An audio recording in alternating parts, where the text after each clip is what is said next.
सो हे WhatsApp guys, कैसे हो आप लोग? Hope you all are doing well.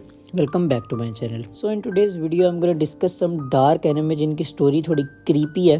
So without wasting any time let's begin. For honourable mention मैंने choose की है anime movie perfect blue. So अब चलते हैं अपने नंबर 5 की तरफ.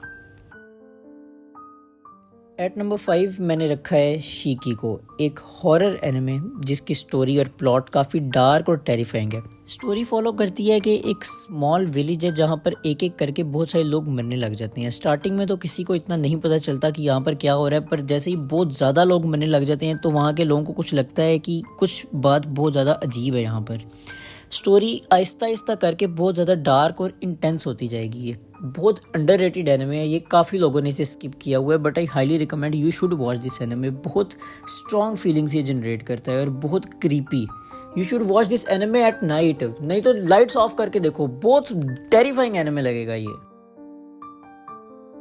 एट नंबर 4 वी हैव टेक्नोलाइज, एक dark slow paced psychological anime. अगर तुम लोगों को साइबर पंक पसंद है ना तो तुम लोगों को ये पसंद आ जाएगा. स्टोरी फॉलो करती है कि जो हमारा मेन कैरेक्टर है वो एक फाइट में लूज कर देता है अपने लिम्स. तो उसे सिंथेटिक लिम्स लगाए जाते हैं क्योंकि ह्यूमंस बहुत ज़्यादा एवोल्यूशन कर चुके हैं. वो लोग रहते हैं लक्स सिटी के अंदर जहाँ कंट्रोल है गैंग्स का. वहाँ पर सिर्फ फाइट्स होती रहती है और नॉर्मल पीपल इस चीज़ को एस्केप करने का ट्राई कर रहे हैं. मेन प्लॉट इस एनिमे का यही है कि जो सिटी है, बल्कि पूरा वर्ल्ड ही आप मान के चलो, वो डिस्पेयर के अंदर डूबा हुआ है और वो एज पे खड़ा है डिस्ट्रक्शन के. बहुत ज़्यादा इसके डार्क वाइब है इस एनिमे में और इसके अंदर बहुत ज़्यादा क्रूएलिटी है और हार्म बहुत ज़्यादा है.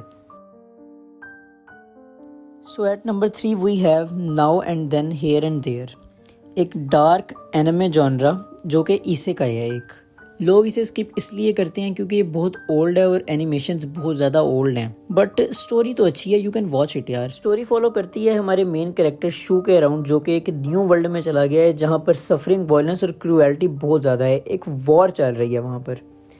वो एक नॉर्मल किड है और उसमें होप बहुत ज़्यादा है और वो दूसरे लोगों की भी हेल्प करने की ट्राई करता है. बट जिस वर्ल्ड में वो गया है वो बहुत ज़्यादा हार्श है और बहुत टेरिबल थिंग्स होती हैं वॉर में, उन बच्चों के साथ भी और नॉर्मल दूसरे पीपल के साथ भी. इस एनिमे में आपको ये पता चल सकता है कि एक वॉर कितनी ज़्यादा टेरिबल हो सकती है नॉर्मल पीपल के लिए, खासतौर पर बच्चों के लिए. So at number 2 we have Madoka Magica. At the very beginning ये आपको बहुत स्वीट एनिमे लगता है, आपको लगता ही नहीं है ये डार्क है, बट ये बहुत ज़्यादा अजीब एनिमे है. स्टोरी फॉलो करती है माडोका कानामे के अराउंड, जो कि एक मिड स्कूल गर्ल है और उसे एक दिन मिलता है एक बहुत स्ट्रेंज क्रिएचर क्यूबे. ये क्यूबे है और वो उसे ऑफर करता है कि तुम एक मैजिकल गर्ल बन जाओ जो कि विचेस से फाइट करेगी. इन एक्सचेंज में तुम्हें एक ऐसी विश दूंगा जो तुम कुछ भी मांग सकती हो उस विश में. जैसा कि आप लोगों को बताया कि ये स्टार्टिंग में बहुत स्वीट लगेगा कि कुछ लड़कियां हैं जो कि मैजिकल गर्ल्स बनना चाहती हैं, बट ये स्वीट नहीं है. माडोका को पता चलता है कि जो मैजिकल गर्ल है वो बहुत ज़्यादा डार्क है और बहुत ज़्यादा डेंजरस है और उसके लुक्स पर नहीं जाना है. बाहर बाहर से वो मैजिकल गर्ल्स बहुत चीयरिंग लगती हैं कि बहुत हैप्पी हैं और बहुत चीयरफुल हैं, बट वो अंदर से बहुत ज़्यादा डार्क है और हार्ट ब्रेकिंग है. और इसका प्लॉट इतना बुरा लगा था ना मुझे इस एनिमे का, बट यही चीज़ तो इसे डार्क बनाती है. इट्स अ गुड एनिमे यार, बहुत ज़्यादा गुड. और ये लड़की माडोका गोकू से ज़्यादा स्ट्रॉन्ग है यार ये. At number 1 we have Neon Genesis Evangelion, और ये एक sci fi anime, dark anime, mech anime, जो मर्जी कहो इसको, और बहुत ज़्यादा गंदे इमोशंस फील होते हैं इस एनिमे, बहुत गंदे. फर्स्ट ऑफ ऑल इस एनिमे की एक एंडिंग ही नहीं है. इस एनिमे की एंडिंग्स ही काफ़ी सारी हैं. मांगा एंडिंग और है, एनिमे एंडिंग और है, मूवीज़ में जो एंडिंग दिखाई हुई है वो और है. गूगल पे आपको इसका एक ही सीज़न शो होगा, बट इसकी अगर आपने दूसरी एंडिंग्स देखनी है तो आपको इसकी मूवी देखनी पड़ेगी. स्टोरी फॉलो करती है कि वर्ल्ड जो है वो रिकवर कर रहा है एक ग्लोबल डिजास्टर से जो काफ़ी टाइम पहले आया था, जिसे कहा जाता है सेकंड इम्पैक्ट. वो हुआ था बहुत जाइंट्स की वजह से, जिसे एंजल्स कहा जाता है, और उसे सारा प्रोटेक्ट करता है नर्व एक ऑर्गेनाइजेशन है जो कि एवेंगेलियंस बनाता है. एवेंगेलियंस रोबोट्स हैं जिनमें बैठ के वो लोग एंजल्स से लड़ते हैं.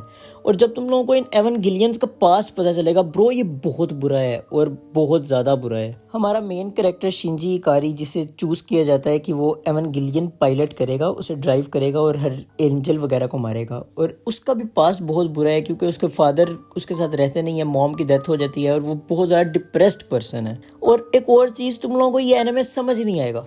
अगर तुम लोग इस एनिमे को देख भी लेते हो ना, तुम लोगों को ये एनिमे कभी भी समझ नहीं आएगा। इस एनिमे में जो साइकोलॉजिकल ट्रॉमा है वो बहुत ज्यादा है। जो शिंजी को देख कर ट्रॉमा मिलता है वो अलग ट्रॉमा है, और जो अलग इनकी स्टोरी चल रही है वो एक अलग ट्रॉमा है।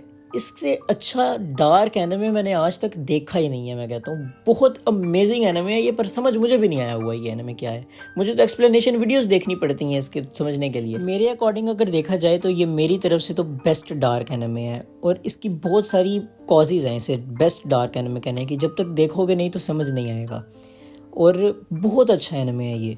मैं डार्क एनिमे या टेरिफाइंग एनिमे किसी एनिमे को तब तक नहीं कहता जब तक वो मुझे भी ट्रॉमा ना दे।